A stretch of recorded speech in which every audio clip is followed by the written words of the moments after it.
warahmatullahi wabarakatuh. Bagaimana kabarnya hari ini? Kali ini kita akan membahas tentang kehidupan sosial budaya negara-negara ASEAN. Bunga yang indah selain berfungsi menjadi alat perkembangbiakan pada beberapa tumbuhan, dapat juga menjadi hiasan, kesenian, dan simbol-simbol negara ASEAN. ASEAN adalah sebuah organisasi internasional yang beranggotakan negara-negara di kawasan Asia Tenggara. Negara-negara ini bersatu karena adanya persamaan letak geografis dan kemiripan budaya. Kepentingan yang sama dalam memajukan pertumbuhan ekonomi, sosial budaya, serta menjaga keamanan kawasan menjadi dasar pertimbangan para tokoh-tokoh dunia pendiri ASEAN.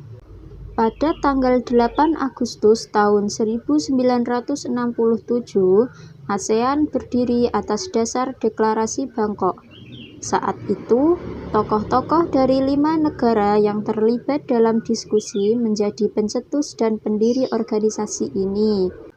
5 negara yang menjadi anggota pertama ASEAN di tahun 1967 adalah Indonesia, Malaysia, Thailand, Singapura, dan Filipina.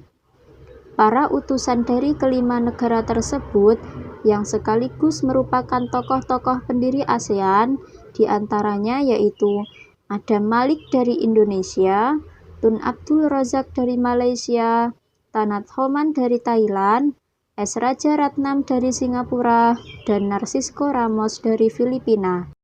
Berikut ini adalah ke-10 negara ASEAN.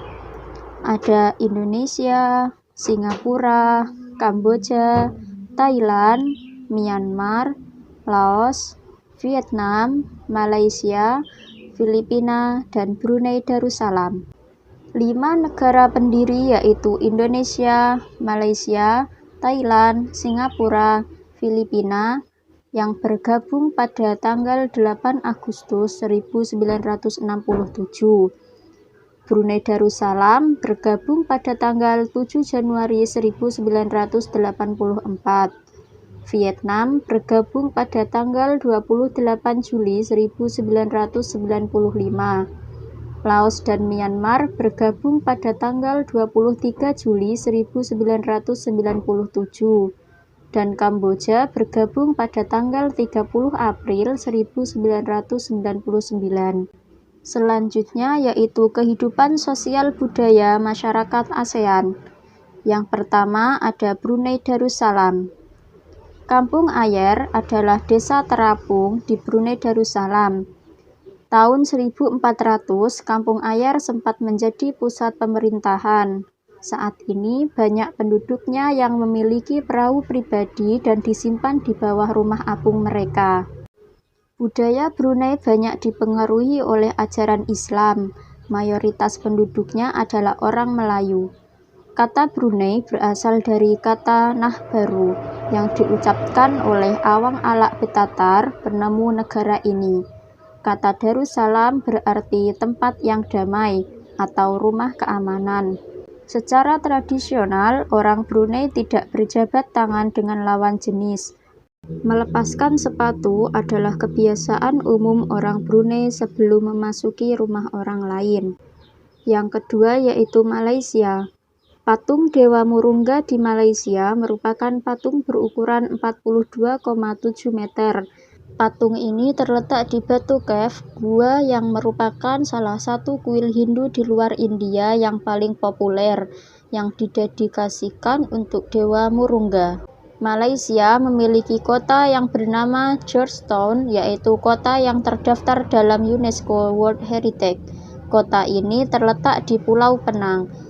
Georgetown adalah kota yang memiliki ragam jenis budaya, banyak gedung peninggalan masa Eropa dan bangunan bernuansa Melayu Tionghoa. 3 kaum utama di Malaysia adalah Melayu, Cina, dan India.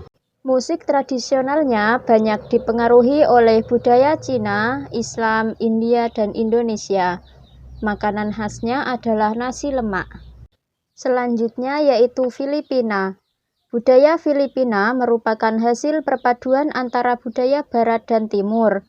Kehidupan budayanya dipengaruhi oleh budaya Melayu, Cina, dan Spanyol. Bahasa Filipina adalah bahasa nasional dengan bahasa Inggris sebagai bahasa pengantar untuk urusan perdagangan atau pergaulan. Tarian tinikling merupakan tarian masyarakat Filipina. Tarian ini menceritakan tentang burung tinikling yang berjalan melompat menghindari perangkap bambu petani padi. Selanjutnya yaitu Kamboja. Banyak candi di Kamboja terbuat dari batu. Dewa-dewa dari agama Hindu dan Buddha terukir pada tembok. Tari Apsara lahir pada 2000 tahun lalu. Relief tarian banyak ditemukan di bangunan-bangunan keagamaan di Kamboja. Makanan terkenal Kamboja adalah cha yang artinya tumisan. Selanjutnya yaitu Myanmar. Myanmar disebut sebagai negara 1000 pagoda. Hal ini disebabkan karena sangat mudah menemukan kuil-kuil suci Buddha. Mayoritas penduduk Myanmar adalah keturunan Tibet. Bahasa yang digunakan adalah bahasa Birma. Pakaian tradisional Myanmar yang disebut longyi mirip sarung Indonesia. Namun kain ini membelit bagian tubuh mereka mulai dari perut hingga betis. Longyi yang berbahan kain katun bukan saja dikenakan pria dewasa, namun juga anak-anak dan wanita. Selanjutnya yaitu Vietnam. Permainan menangkap jangkrik dengan mata tertutup adalah permainan tradisional anak Vietnam. Anak yang berada di tengah lingkaran matanya ditutup kain, menangkap salah satu teman dan menebak namanya. Vietnam terkenal dengan baju khasnya yang disebut Ao Dai. Topi caping pun banyak ditemui di sana. Orang Vietnam gemar duduk di dingklik, yaitu kursi yang sangat pendek. Bukan hanya untuk makan, bahkan untuk mengobrol pun mereka senang duduk di atas dingklik.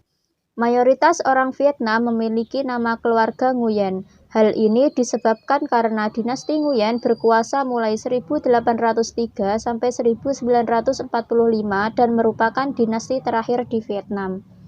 Selanjutnya yaitu Laos. Nama Laos berhubungan dengan penemunya yaitu Ai Lao. Orang Laos terkenal kesabaran dan kesederhanaannya. Hal ini terkait dengan ajaran agama Buddha yang banyak dianut masyarakatnya. Olahraga tradisional di Laos adalah katau, seperti olahraga bola voli namun menggunakan kaki untuk menangkap dan memukul bola. Bola terbuat dari anyaman bambu. Makanan utamanya adalah nasi atau beras ketan yang dimakan dengan tangan langsung. Orang Laos menyebut dirinya Luk Hau Liao yang artinya anak turun nasi ketan. Upacara sakral pemberian sedekah atau dikenal dengan Saibat merupakan upacara di Laos. Para biksu membawa bakul kecil mengitari sebagian kecil kota untuk menerima sedekah dari penduduk setempat yang mayoritas beragama Buddha.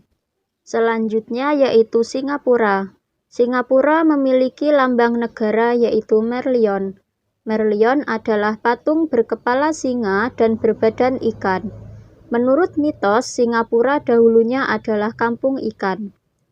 Sekitar 80% masyarakatnya memilih untuk berjalan kaki kemana-mana. Hal ini disebabkan harga kendaraan yaitu mobil dan bahan bakar sangat mahal. Kepiting cabai adalah makanan yang sangat digemari masyarakat Singapura. Selanjutnya yaitu Thailand. Thailand adalah satu-satunya negara di ASEAN yang tidak pernah dijajah bangsa Eropa. Ramakin adalah cerita nasional Thailand yang memengaruhi kehidupan masyarakatnya. Di Thailand, kepala adalah bagian tubuh yang paling dihormati. Tidak ada orang yang akan berani menyentuh kepala, bahkan kepala anak-anak. Sebaliknya, bagian kaki dianggap bagian yang paling hina karena dipakai sebagai alat untuk menapak di tanah. Oleh sebab itu, kaki tidak boleh dihadapkan ke patung suci atau orang lain. Di Thailand, teh disajikan dengan susu dan rempah-rempah. Teh tersebut dinamakan Thai Iced Tea dan disajikan dingin. Selanjutnya yaitu Indonesia.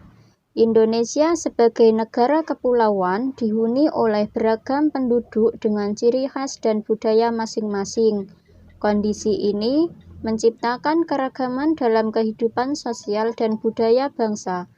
Aspek sosial dan budaya terbentuk dari faktor interaksi manusia dengan lingkungan eksternalnya.